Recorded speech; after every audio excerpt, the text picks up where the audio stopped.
Hello, and thank you so much for logging on to Champagne Talk SA today. We are super, uber, duper excited, as usual, to be on with you guys. So if you're logging on to our Facebook page, thank you so much. And if you're watching us on our YouTube channel, don't forget to hit the subscribe button on our Silver Fox Multimedia Studio channel. Today I have my beautiful business partner, Miss Lisa VSF Romero. Hello. And we are super, duper, uber excited to have our first special guest, which Miss Kim Curry. So thank you for joining us. Thank you. Cheers. Cheers. And if you're enjoying at home, cheers to you too. And so today we invited Miss Kim to come on because I was like, Champagne Talk is all about women learning how to make their own money so that they can buy their own champagne. And I was like, you have to come on because she is also a former business owner and she's very modest and she's very humble and she will not admit to being a beautiful international model. But I said it, and so there it is. It's out there, people. It is out there. So, okay, so I got through that. And so I definitely was interested to have her on because she's learned so much of being a businesswoman and a family mom and just out there working it, doing what all of us are out there doing, just trying to do the best we can with what we know, and when we know, we do better as we keep going. So tell us some of the fun things that you've done with the business world. So I think, first of all, thank you for the lovely introduction. That was amazing. And I am, I think, beyond modest. People that know me very well, it's very hard for me sometimes to talk about myself. But since you invited me. I know. And since there's champagne. I think my biggest, I think, accomplishment for me is maintaining my sanity and being a mother. That's a huge just compliment. being a working professional, even outside of just being a business owner, which I am no longer right now. That was a challenge for me, trying to find a balance. So the fact that I made it through with all my hair, but except for recently, I just chopped all my hair off. But you're gorgeous. You can rock that. Yeah, definitely. Yeah, if I tried that. No, that's what we call friend words. Because friends will tell you that even when they don't. No, I appreciate that. Yeah, so that would be what I say. Just being able to look back and having no regrets. There have been so many endeavors that I have attempted and not succeeded. I'm not going to say failed, but well, they just didn't come out the way you had anticipated. But as long as you learned something from the endeavor, it's always a success. Very true. When you say. Very true. And I think also I was able to walk away with tools to help edify others. And that's one of my strengths. Let's see. Let's touch the line. Strength is a little pompous of me. But I do enjoy watching others grow and being able to give back, especially as women. It's really important for us to build each other up. You know, you can always tell. Yes, it's very important. We see so much bashing and just, you don't have to have the crab effect where you have to, grabbing and pulling other people down to get on top for you to succeed and to get to your fullest potential. So that's exactly why Lisa and I started Champagne Talk SA. We usually have our weekly business meetings, and of course we had a little champagne. Of course, she always made me run through the numbers before the champagne. She's a drill sergeant, and but then afterwards we would sit there and we would be like, wow, because we were talking about marketing ideas, and Lisa's always mentoring me on business tips and like get on your MailChimp and do your promo. And I was like, it'd be so awesome if we had a show. So back in the day, we had my little laptop and we tried to download some free software. And then we sat there, we hit record, and we had our little glass. We were like, hi, welcome to Champagne Talk. And we drank and we're like, okay, now what do we do? And we're like, I don't know. And it's like, okay, well, that was Champagne Talk. So then we got this opportunity. And now it's like, now we can really have a forum to be out there to connect with the women, especially our instructors. Lisa has grown Vegas Little Fitness to have 60 instructors in 10 states. wow, I did doing her program. amazing. Yeah. And you talk about failure. I used to own my dance studio in Las Vegas, and it was during when the economy hit really bad in Las Vegas. Was one of the worst hit. And my studio, I had a 5,000 square foot facility, and I mostly catered to kids, but all the parents were getting laid off. So I pretty much went out of business myself eventually, and which is one of the reasons I also moved out here to San Antonio and started over again. But what I learned from running my business is that, there is no failure. You just learn so much, and everything I learned from what I went through during that time is what helped me succeed now with everything I'm doing now. Right. So I said almost I had to go through that to be able to do what I'm doing now. No, it's so true. Like the key word that you said that resonates in me is start over. Yeah, it's not failing. It's knowing to look back and go, okay, maybe I shouldn't do that way. So many people so fast. No, was my biggest thing when I first started my business was I trusted everybody because they all smiled in my face. So of course they loved me, right? Because I love them. Yeah. And that's the sad thing, because you have so many people that are eager to start their business. They want to work for themselves, and they're naive. I think that just comes, and it doesn't have to be a certain age. It's just when you're eager and you're excited. Sometimes we tend to lose our common sense, and we're willing. It's not so common. No, it's not. And you want to try, and you trust everyone, and then you end up getting burnt. Your feelings get hurt, but then you realize it's not. I mean, maybe it was personal. You just never know, but you just realize that it was something you had to go through to basically learn from. And then when we start over, like y'all said, it's not like we're starting all over from scratch after each experience. It's like, okay, we're starting over, but now we have a stronger foundation. Right. And the deeper those roots go with that knowledge, then the better you can flourish the next time, the next planting season. As if I'm a gardener. I'm Farmer Jacqi suddenly. With champagne. With champagne, we're going great. Exactly. I love that. When you talk about getting burnt also, even when people... whether it's an employee or a partner, when they burn you, which happens all the time in business, you go through a lot of disappointments, and but Jacqi and I were talking about this, I think after Champagne Talk a few weeks ago, that when that happens, it's almost like what I did is I didn't blame anybody but myself. I said I did not do what I was supposed to do. I did not manage correctly. Right. I became friends. When sometimes you have to sort of keep a professional distance with your employees or your staff. And I sort of got too close. I was too motherly because that's my natural instinct. I think women are just like that. We just love. And it's okay to be nice with your staff, if you're managing, but you can't really, there's still a line you can't cross. And I think that's true. Like it's in our nature as women. We, even if you don't have children, just in innate nature, you are maternal and you don't realize that. And with being maternal, you want to give and you want to be present for people and soft, and business it doesn't have to be cutthroat, but a lot of times it does have to be black and white for you to flourish and grow. If you're just in business to have fun, it's a hobby. That's what separates hobbies and business. You have to be in business to stay in business. And it's something that I learned after the fact. I tried to do a lot of favors, and as a matter of fact, I tried to come prepared, so I made notes, and it's one of my notes. How cute are you? So I'm not checking text messages. Love her. Refer to my notes. One of my I don't even know. I didn't number them. I just kind of was scrambling. Where is it? But that's so true. Is that when you're out there and you're learning as you go through and you meet different personalities and you meet different people, then you go through these experiences. So if you're out there and you're a new startup, if you're starting your own Vegas Stiletto fitness business, or if you're starting your own independent idea, entrepreneurial, or if you're doing network marketing, I mean, there's so many options now for women in business, people in business.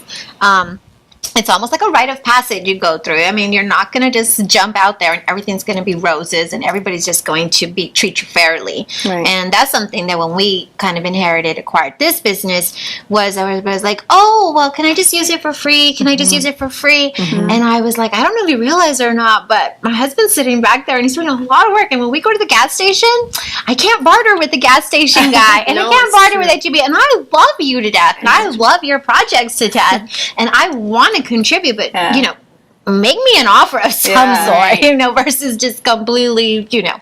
I'll say your name. People don't realize how much it costs to, you know, run a business and how much money and time and it's nothing personal. And and that's something, as I think you get older and you get more experienced in business, then you get a little more comfortable in your own skin saying, you know what, I love you and I love your idea, and when we can come to an equitable agreement, then I am super duper uber excited. That's her famous words. I'm gonna get that inflection sound before it's over. No, but You gotta that's hit so the high pitch. the Jacqi key. Yeah. No, but one of my notes that I put here was don't do financial favors to friends and family all the time.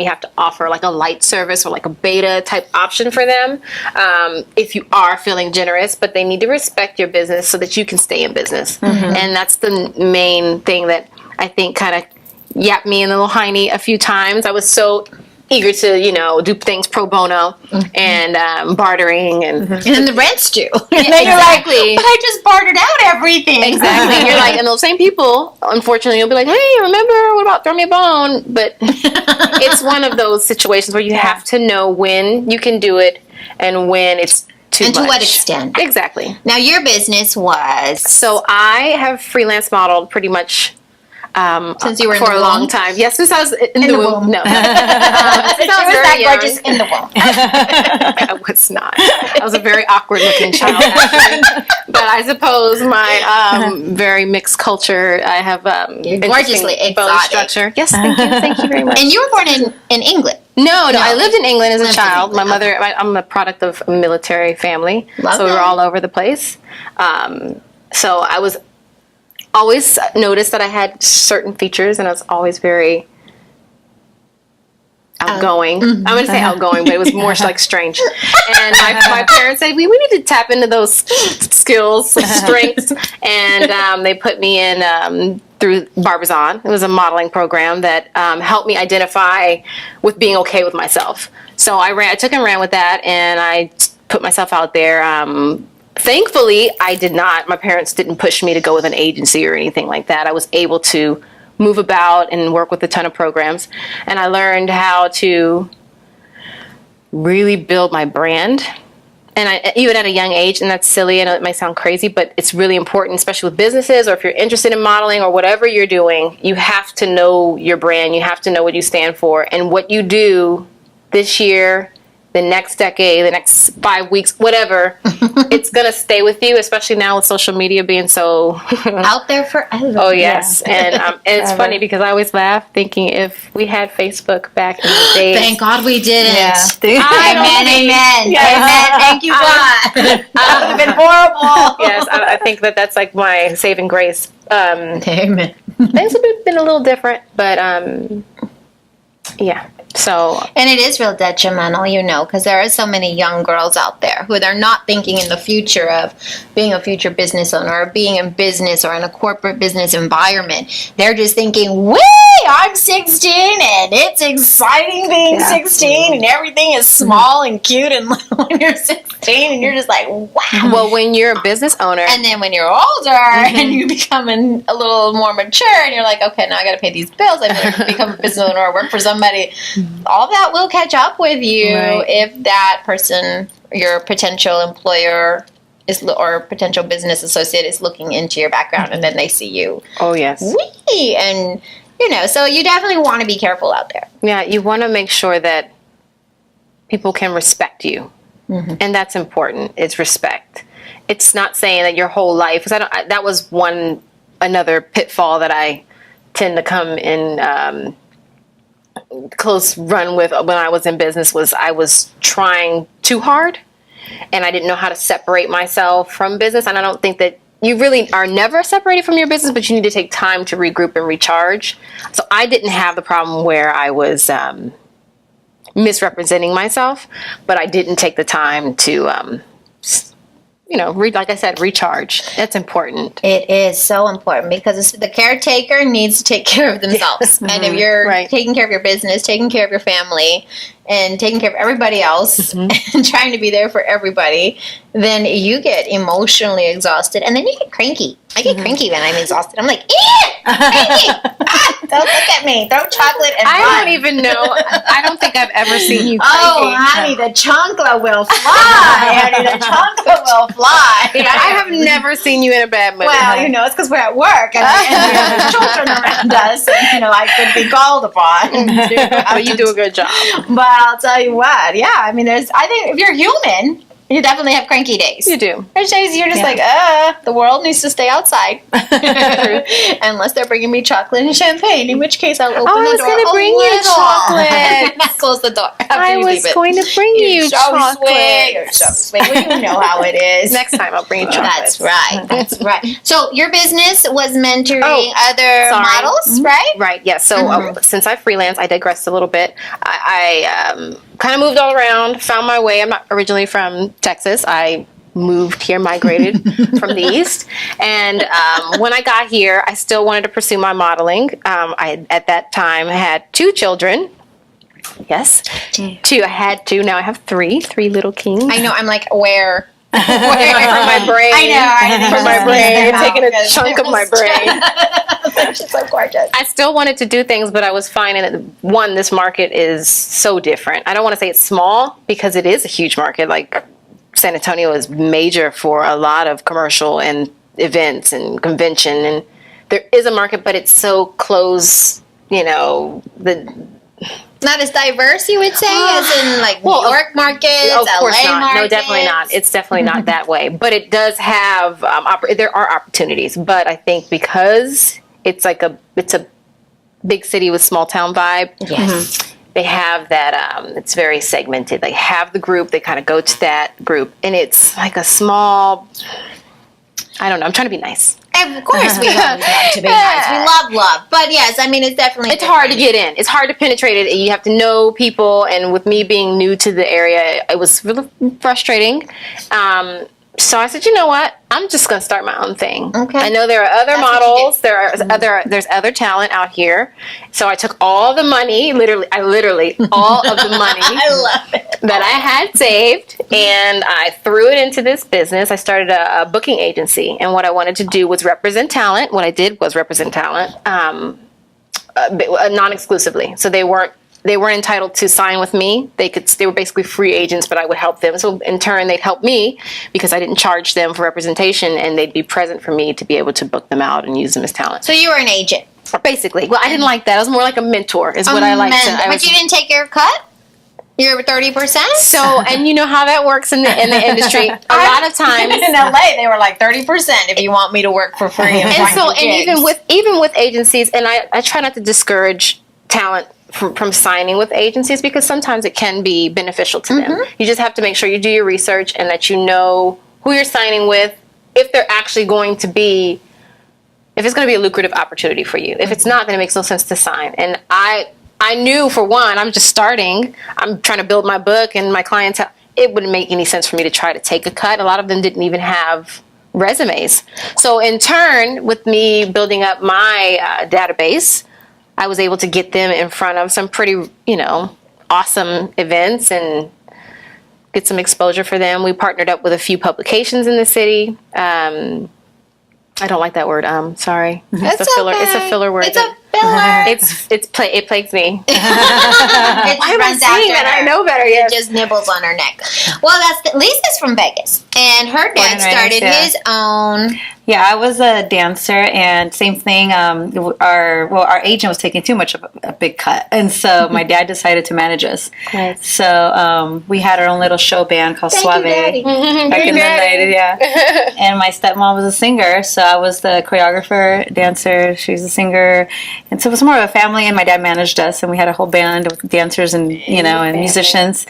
And so my dad, he still does it to this day. He owns Las Vegas Best Entertainment Agency. Yeah. Isn't that exciting? From the roots. Yeah. So when she was teeny tiny, she used to get to see all the big, beautiful Vegas. Yeah, showgirls. my dad been working for the Las Vegas Hilton for over 40 something years while my mom was pregnant with me. That's when he started working there. So that's why he served Elvis back in the days. And then he always had me go to watch the shows. You know, I was like, 7, 8, 9, 10, all those years, watching the major Vegas icons, like, with Donnie, Tony, what's his name? Donnie and Marie Osmond when they were young. They're still there now. They're still there now. They're frozen. Yeah. Tony Orlando, Frank Sinatra, so I seen like. You got to meet Charo.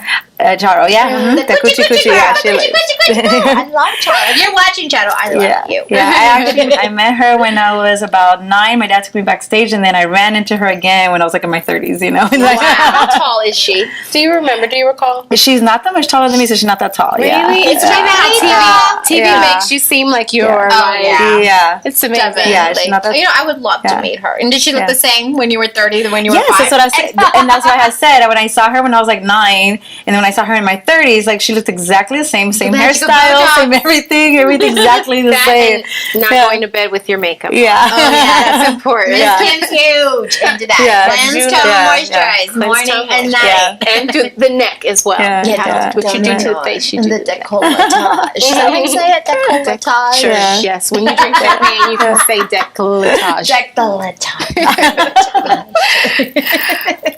But that's the thing is I'm sitting amongst greatness here. You see, they were both on the stage. The first time I got on stage, let me let you know, I was so terrified to be on stage the very first time I was ever in a pageant, like a true USA style of pageant.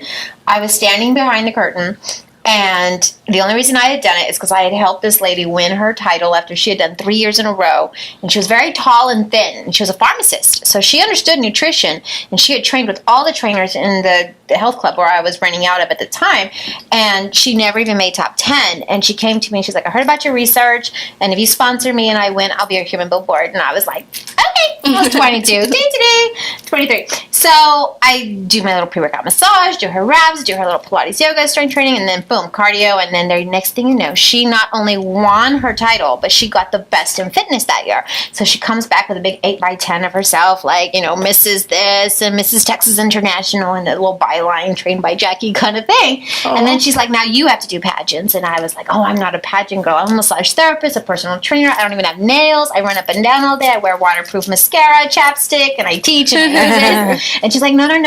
I'm not going to tell you you're going to win because these girls who win these pageants, their mothers have done pageants, their grandmothers have done pageants. And she goes, but you go out there, you pass out your business card. I'm your human billboard. I'm proof that your system works, and I'll promote your business. And so that's how I ended up on stage in 5-inch heels and a bathing suit behind a curtain going, who told me this was a good idea again, and how is this going to help my business? And they called my name, and before they could finish saying Jacqueline Leyva, I had already been out, did my turn, and went back, and they were still finishing up the word Leyva. My goodness. I was so terrified to be on stage. That's why I say I'm amongst greatness, because they were on stage. And I was just like, ah! But I did a few more, and I got more comfortable. Obviously, I worked through my inhibitions, and then the next thing you know, I won a little trophy for my picture. I went from 1 to 5 locations within 6 months. Wow. So if you are interested in modeling, if you are interested even in just personal development, I love pageants, and I did do some modeling when I was a young girl through Dillard's. They used to have the little Dillard's program, junior, and those are excellent programs. So if you're a mom out there watching and you're thinking, I want to get my kid into something, there's a lot of little programs out there. You just want to be careful, right, when you say, like, which programs you invest and how much money you invest in, because some programs meet more frequently than others and can be more inspirational than others. So do your due diligence, do your research. But since you worked with models and actors, what would you say to the moms out there who are thinking, my kid has a look, my kid has a talent? To not overdo it. If they have the talent, they have it. They don't need to look a certain way. They are that way. I think there's a preconceived mentality that I need to get her dressed up and do their hair, put mascara on them, put lipstick. That's not what they're looking for. If that's what they want, then they will transform your child into that. it doesn't really. It takes a lot of dedication. It doesn't take a lot of money. It just takes you being very consistent, persistent, being there, being present, going the extra mile. It's like sports. It takes dedication. It's not going to happen overnight. If you do choose to invest in some training or workshops for your child, know that just because they attend the training doesn't mean that they are going to make it out the door. It's just like if you play basketball, they're in AAU and they're playing for years and years and years. Is it guaranteed that they'll get a scholarship? Maybe not, but the same thing goes in the entertainment industry. You have to just continue to be out there. Like you said, do your due diligence, do your research. Don't bite at every single piece of bait that's thrown out in the lake. I got that from my father. Ooh, thank you, Daddy. Thank you, Daddy. Yes. But don't be afraid also to try. I mean, it can be very tricky. That's why I think networking is really important for business, for penetrating the entertainment industry. You need to know people, and it seems like it's this huge. We talked about this with our students recently. It seems like this huge industry, and really, it's not that big. It's like six degrees of separation. Everybody knows somebody that knows somebody, and you just have to network. Be nice. Be nice. And like I said, preserve your brand at all times because you never know who's watching. And even if you think they're just the receptionists, they could own the company. No, seriously. It used to happen to me. I did have an office space. It was not the most glamorous on the outside. Of course, on the inside, we're going to maximize. No. She oozes glam. I ooze vintage today. I ooze pink. Yes. I know, I missed the memo. I did not get the pink memo. It's okay. It's our business colors, you know. That's So part of our branding. But I got a pink pen, so so she's in the club. She's in the mix. Yeah. But now you got your daughter involved in singing and. Actually, she did pageants too when she was little. I started her in the pageants. I just wanted her to have her confidence on stage. That's all. But you didn't put her like, who was that little girl? Honey Boo Boo. Nothing like that. No, I mostly had her like. That was so crazy. She's cute though. Oh, I had her like in the Hawaiian Tropic pageants. Okay. I like that. Get Cinderella. Mama. Yeah, I had her in those little ones. I started when she was like, a year old, all the way till she was we stopped when she was about 9 because she started going through that stage when you're changing, Hormones. Well, your body's changing, and so I just, I didn't want her getting pressured into like being super skinny or anything like that. So, and I was a single mom, and I had her very young. And so I would, the pageant work can be a little costly sometimes, but again, that's how another one of my entrepreneur ventures. I used to actually go out and look for sponsors for my daughter to get paid for all her expenses for her pageants. Lot of work. Yeah, that was a lot of work. That is a lot of work. Yeah, that's why we still have all her trophies because she has a lot of trophies from when she was little, and I was like, all those trophies. Each one costed me a lot of money, but it was worth it because she ended up winning. I'm a dancer, so I would teach her for the talent portion, dance routines. And then when she was 5, she's like, "Mom." In Jacqui loves Selena, and my daughter was loving Selena at that time. Selena. Yeah, I know. I can't. We talk about this later. So she's like, "Mom, I don't want to dance it. I want to sing it." And so I'm like, "Okay." And it's like. Started singing. I never realized that she had a voice, and sure enough, she just blew everybody away with her singing. To this day, she's a singer. But you put her out there. Yeah, she's an amazing singer. And by the way, Papi, I did notice that my Selena picture is not up on my thing. So mental note to self, that needs to happen like yesterday, actually, because my Selena picture moved.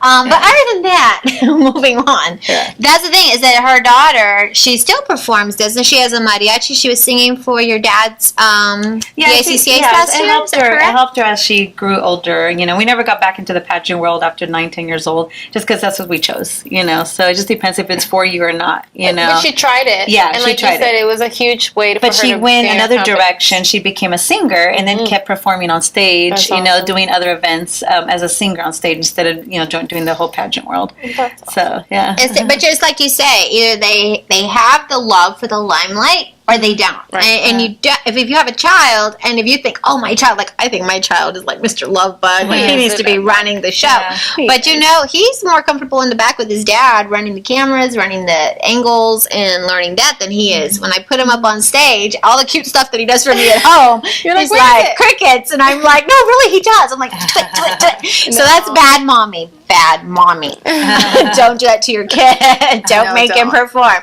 But definitely, I mean, if we have though met children in the programs that we've worked with, in that some of them, they just love it. Lisa does kids camps, and there are some children who their parents will enroll them in the summer camp for the week, and at the end of the week they have a showcase in the Starville portion of our studio. And some of those kids, man, you just can't get them off the stage. You're just like, okay, wait your turn. And there's other children where they're sitting in the back and they are just in there dreading having to get. Now, they probably enjoyed the whole week playing and dancing and having fun with their friends without the pressure of an audience. But then, you get in a room full of parents all excited to see what they learned, and they're just like crickets. And you're just like, no, really, I worked with your kid. I really did. They really learned something. So don't push your kid. If they love it, awesome, foster it. Right. But when you say that's the best, because it's sad. It is. And I to some degree I get it. I mean, we're all moms, and you sometimes do have to put your children in the atmosphere where you're going to pull out certain characteristics because they don't know, they're children. They're babies. They know to a certain extent. I mean, I'm not trying to be harsh. I'm pretty sure someone will be like, what? But you want to give them the opportunity to blossom, and if they don't, then the pressure should be removed immediately. Unfortunately, people watch TLC and all of these reality TV shows. Oh, it's terrible. I cry. I can't even watch it, what they do. Yeah. And I know it's all clipped and edited to make them look crazy and insane, which is why I will never do a reality show. I've been asked twice to do a reality show. I'm like, no, I look crazy all right without a camera. So I don't definitely chase me all day. But they do. And the way they dress up the little girls, and it's just way over the top. Well, even that, crying. It's demanding.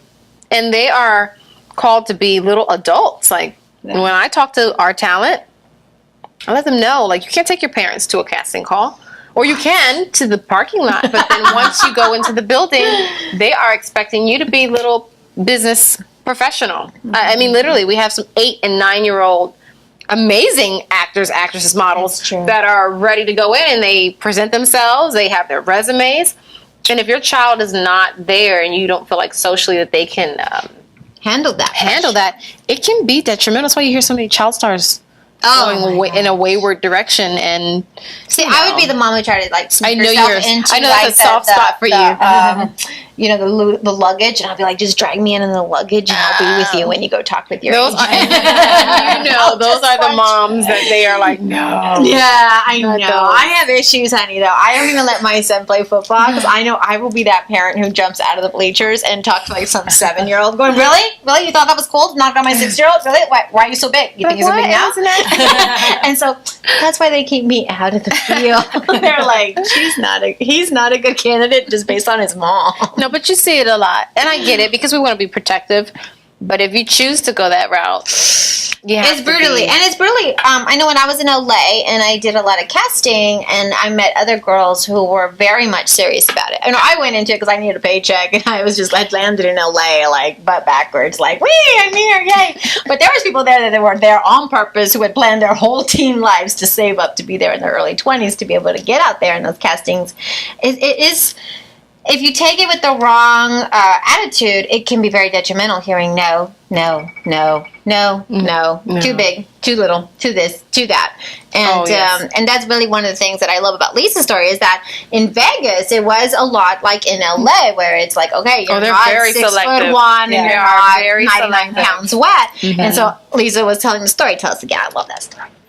Yes, I want to hear the story. I did not hear the story. Gotta hear the story.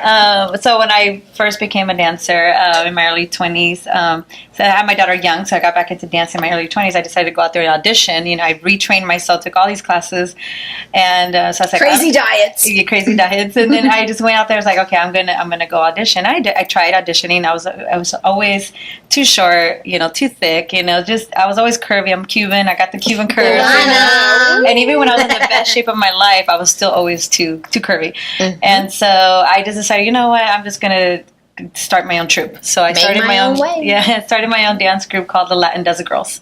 And and so I trained them, and we started doing little events and little gigs. I got a photographer to take pictures. Before internet and Facebook, we used to actually have to, you know, mail out our promo packs, you know. You know, so I made like 20 of them to 20 different agencies until we got some calls back, and just started from there doing little gigs, and until, you know, Destiny hit. And like I said, my dad met my stepmom, who was a singer, and then I was like, why don't we do a band? Why don't we do it? You know, I was always, you know, creative. Like, let's just do this, you know. And she did, and we did that for 10 years. Yeah. So I did my own dance troupe. And then I was part of Sin City Salseros, which is the first salsa group, performing salsa group in Las Vegas. They're still, it's funny because like I meet all these generations now, you know, year after year, and then they're like, oh yeah, I'm part of Sin City Salsa. I was like, yeah, I'm actually first generation Sin City Salseros. Like inventor. I'm like, I need to know when the next time I go to Vegas, I need to know where to. Yeah, definitely. Well, they're gonna have a huge ladies' night out. Tell her about that.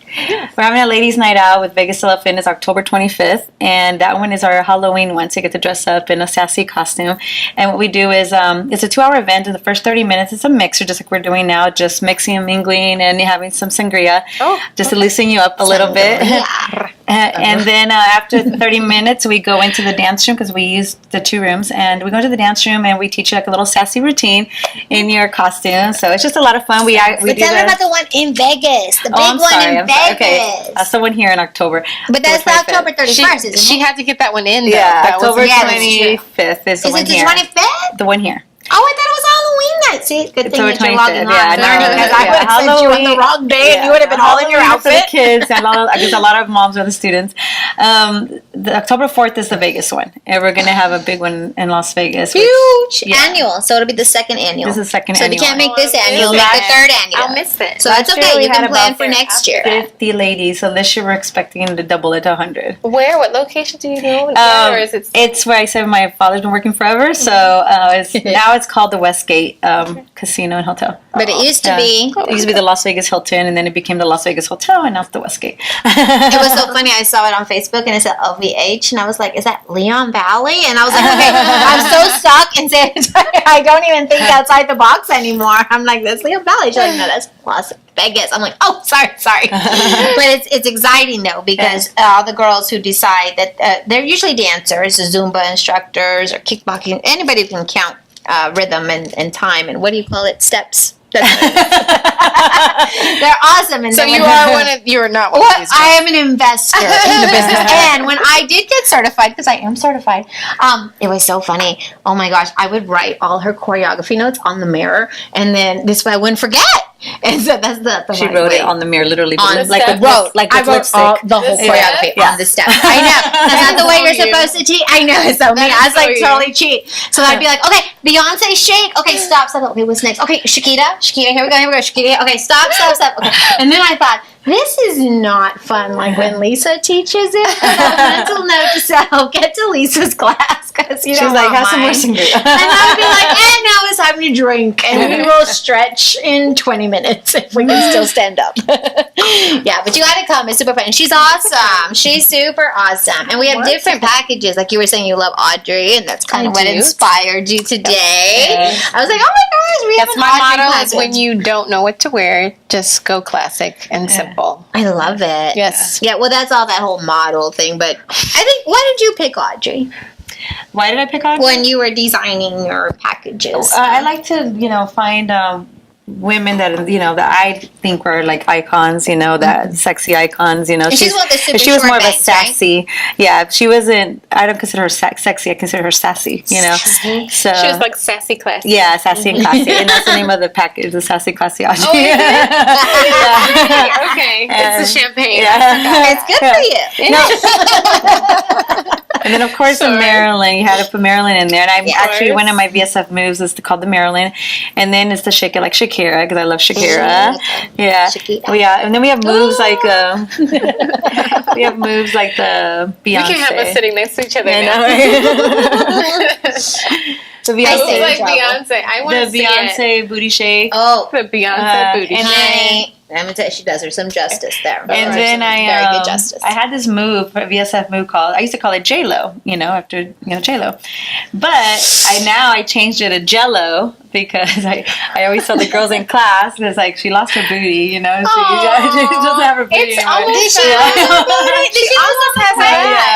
She almost has a She has a booty. I just not like she did back in the day. She's like, not like my booty. Yeah. So, did you see this? Well, you know what it was? It was that she was just on that quest to lose weight. Yeah. And, losing weight doesn't always mean... I think she was beautiful like back then. I mean, now she's still beautiful, but I don't know. I liked her back then. She's really gotten She looked more this- real back then. Well, it's you know what, when you have a lot of sponsors, and a lot of people that are Pressuring making you. money off of you making money, then you have a lot more people. And that's true about the modeling business and the acting business. You have those sponsors who are paying your bills, and they are going to put pressure on you if you are not, portraying the image that they're paying you to portray for them and their brand. And Well, hopefully their brand is about Jello, because I'm still for the rest of this Jello. Well, yeah, because it's like a little thing where you shake it. And so It's like what? called- It's what you shake it, so it's don't get it shaken. Yes, so now we call it Shake Jello. like a Just polo, right? just let it shake. So it's Jello now instead of J-Lo. The Jello. The Jello. But that's the thing, is that if you're out there and you're just thinking, like, maybe I want to get into modeling. And the nice thing about acting is that you don't have to have a specific look. I mean, you can jump in, act like the guy who does the Dos Equis. I think he got into it when he was like 75. He was like a retired grandpa. He was like, yeah, why don't I just go do this now? And next thing you know, he got like 75. branded. I'm like, it's I know, 75. He's older. Because Jacqi's 23, so Okay. anybody Yeah, that obviously is my math is really 70. bad. I think 1 and 1 is 3 still, really. So don't ask me about numbers. But I know that one of our former associates from Barbizon had actually sat with him at the San Antonio parade. Okay. The big parade. And she was like the picked model to be there with him. And then she learned all these interesting facts about him, and that he was a grandpa. He is the world's most interesting man. And he doesn't always drink champagne. When he does, we want him to drink it with us. This nifty cup. And of course. That's awesome. And but yeah, I mean, that's the thing, is acting, you can bust into it with pretty much any age, shape. The same thing with commercial modeling. I think people like to shovel that under the carpet, where commercial modeling is a lot of money in commercial modeling, a lot more opportunities. But of course, we have reality TV and things that have glorified the high fashion model, which is fun. I am by no means a high fashion model. I have a very long neck and very skinny arms, so people tend to think that I'm high fashion, but I am 5'7", and But you're right there at the cusp. right there. Cusp. Right there. Right Like there. I'm right there, and when she's right there, I'm below. So I did a lot of print. I've done some local runway, which was okay. It was good for me. I enjoyed it. It opened doors of opportunity, but don't limit yourself in thinking that you have to do something. That do this. I want to be on America's Next Top Model. I don't like that. My mom does runway still for Macy's. See? 65 years Look old. at that. Rocking my mom, yeah. Yes. And it's because she just really enjoys it. And it's like you say, she can get to network with cool ladies doing cool things with their lives kind of thing. And, every once in a while they'll throw her a bone and give her some clothes out of it. And so when you're first starting out in the modeling, acting industry, sometimes you work for no money or little money. But it is really about that exposure out there. And we always like to tell people, too, when they're first trying to break into the industry, don't go and hire a photographer who's going to charge you thousands of dollars to do a photo shoot of 3 different outfits. No.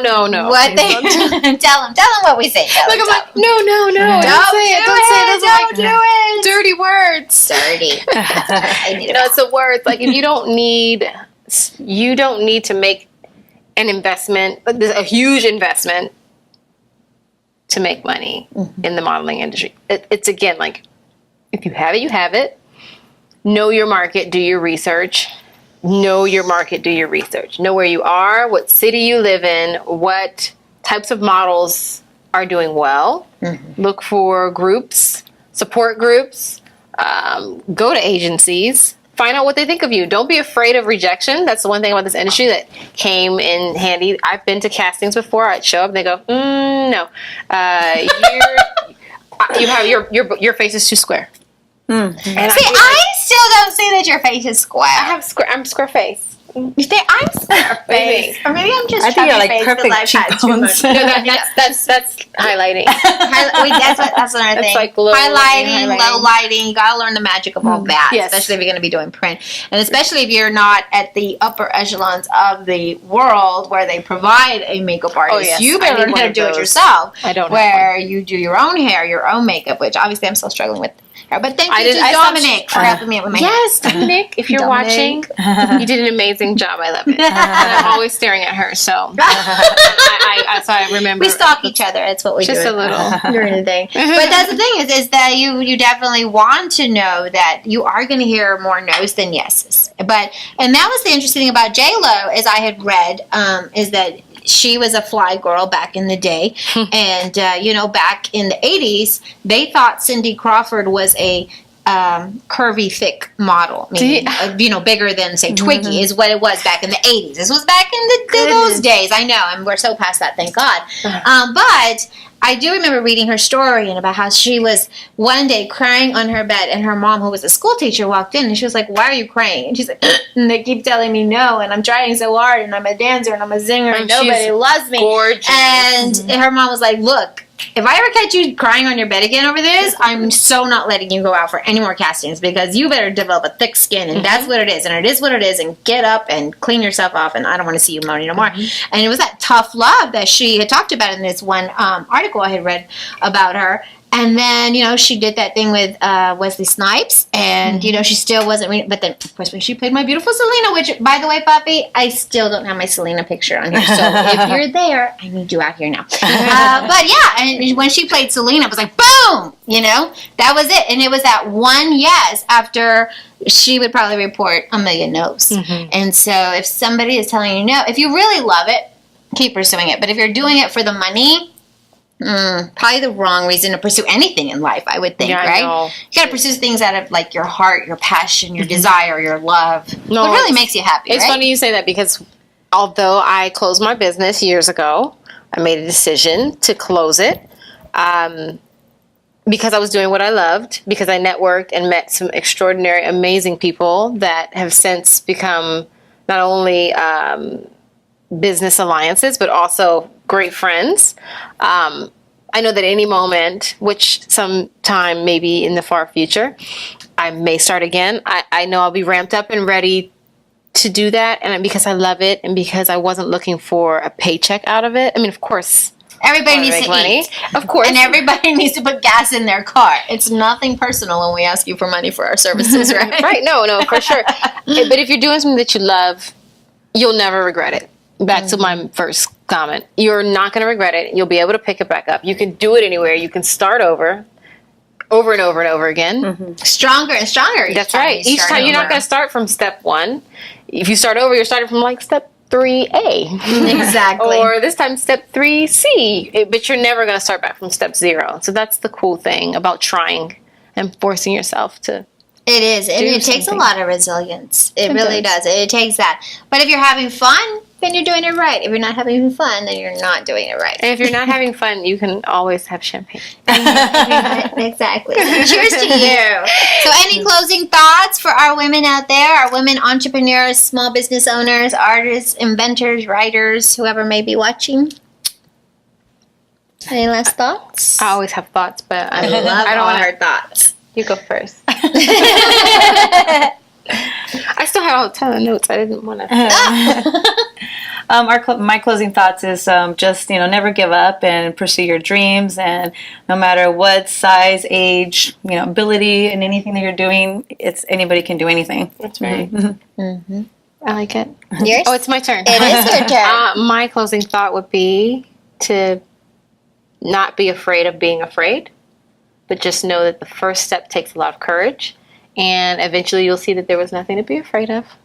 Exactly. Yeah. And hindsight is always 20/20. So if you don't Amen. get it right the first time, try again. Yes. Till next time. Thank you so much for logging on to Champagne Talk SA, and we'll see you later. Bye. Cheers. Cheers.